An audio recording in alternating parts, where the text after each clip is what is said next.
может жить и работать в космическом пространстве.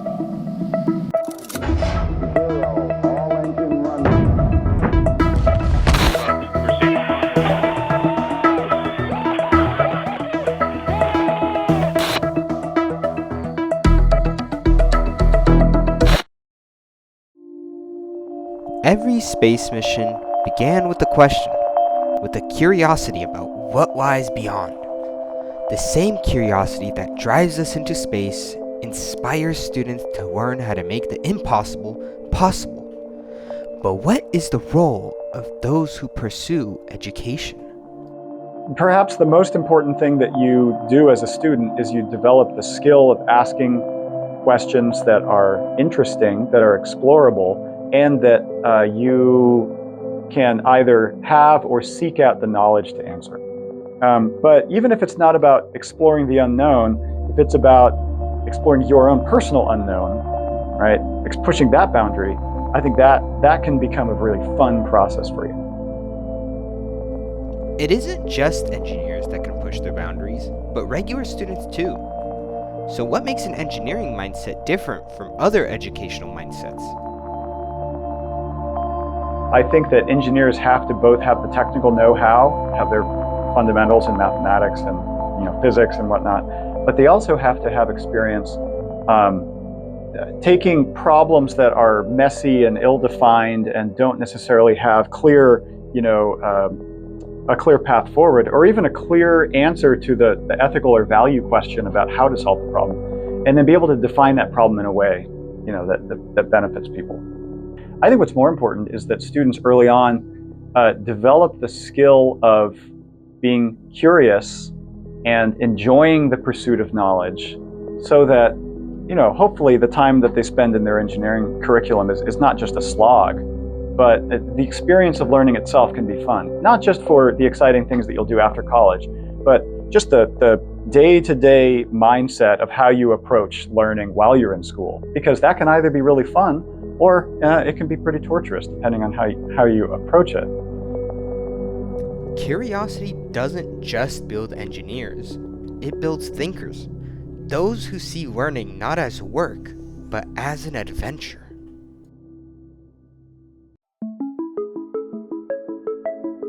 Well, I think simulation tools have always been important as a way to make engineering concepts more real.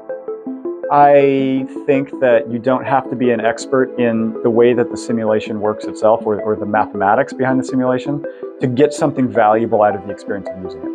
We're going to be doing simple FEA problems in SolidWorks, which is not a really great, fully featured commercial FEA package. But it's enough to explore how stress and strain and stiffness manifest in complex parts that you can't just analyze with hand equations. I think it's important to study problems that are just a little bit beyond what you can do from textbook skills.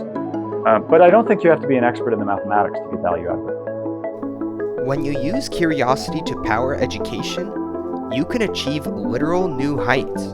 But to reach those heights, curiosity won't take you alone. Whether you're a student or whether you're going into a new trade, and engineering is really a trade, it's just a highly skilled trade like any other, having the ability to learn from a mentor who is an expert in their field and be able to kind of work alongside them and learn the skills through their eyes, not just as a student in school, but also while you're working on something. I think that's hugely important. Engineering, to me, represents both a body of knowledge, a set of skills, and a collection of mindsets that you develop as an engineer. Whether you're a craftsperson or a teacher, I think that's also a trade. In any of those trades, you have a certain set of skills, but you have this mindset of continually reevaluating your education and learning new skills. That's especially important perhaps for engineers, compared with other traditional trades, because our work is changing faster than other professions. But I would say it's no less a part of other jobs. And maybe the other reason that I like to think of engineering as a trade is because I don't think that your job has to be classified as a passion to feel worthwhile and important in your life. And you don't have to fall into this trap of devoting all of your life to your career and feeling like you must get an equal amount of joy back from it for it to be fulfilling. It should also pay the bills, and you should feel like you're working in a workplace that treats you with respect, and you should enjoy the company of your colleagues, and also feel that you can go home from it and have your life outside of that. Well, and I think that's important for students too. Not just for undergraduate students, but also graduate students especially. It's important, I think, for graduate students to think of their work as a job that they can go home from. But there are some things that even experienced engineers make mistakes in, sometimes deadly ones too.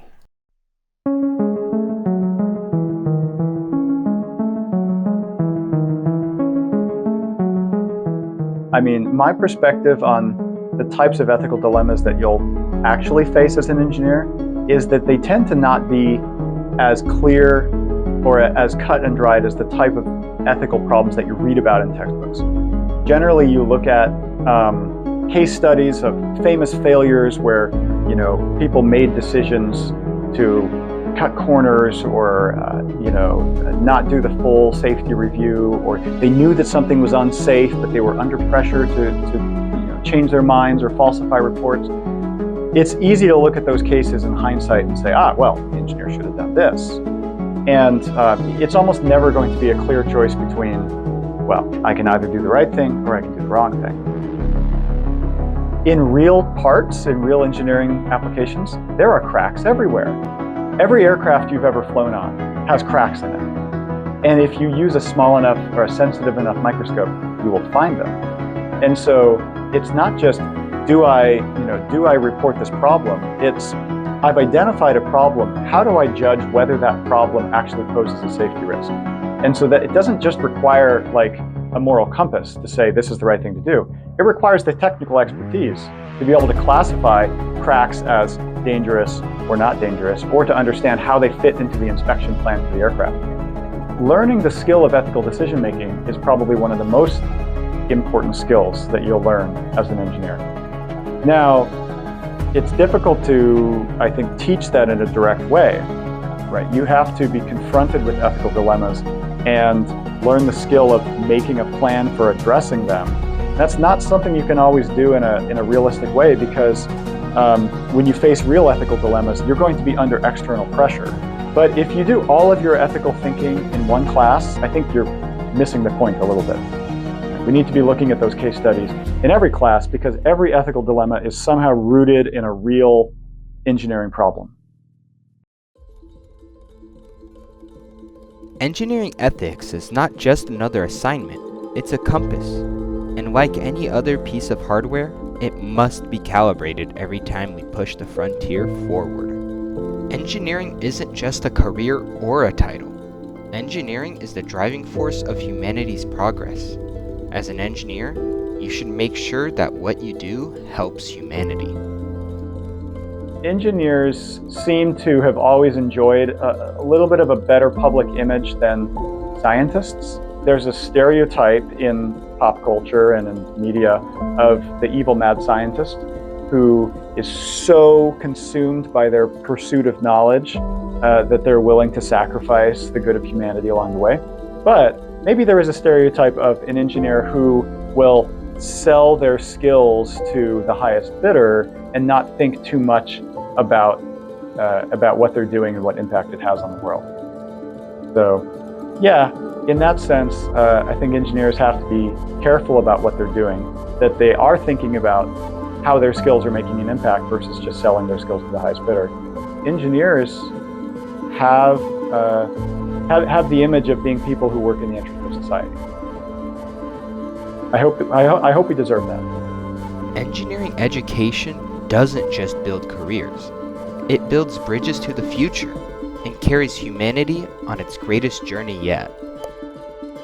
I think, going back to what I said earlier, one of the best things that you do as a student is to develop the skill of curiosity. And it is important, I think, for you to personally have an understanding of what problems interest you and where you feel like you really are well placed to make a difference. I'd say everything you do as an engineer must contribute to the benefit of humanity. Ultimately, you are going into a trade where you probably do need to make money and support yourself and your family and your community. And so you can't choose 100% one and 0% of the other when it comes to making a positive impact and making money. So it's hard to say. I hope the next generation of engineers is equipped with the tools they need and excited about the problems that they're working on. They are finding ways that they can work collaboratively. That can be a good experience. And like I keep harping on, that they have the skill of curiosity to make that endeavor enjoyable for them. I think I couldn't hope for more. This is how engineering education fuels humanity's journey to space. A Sinha documentary. Conquer stars, not humans.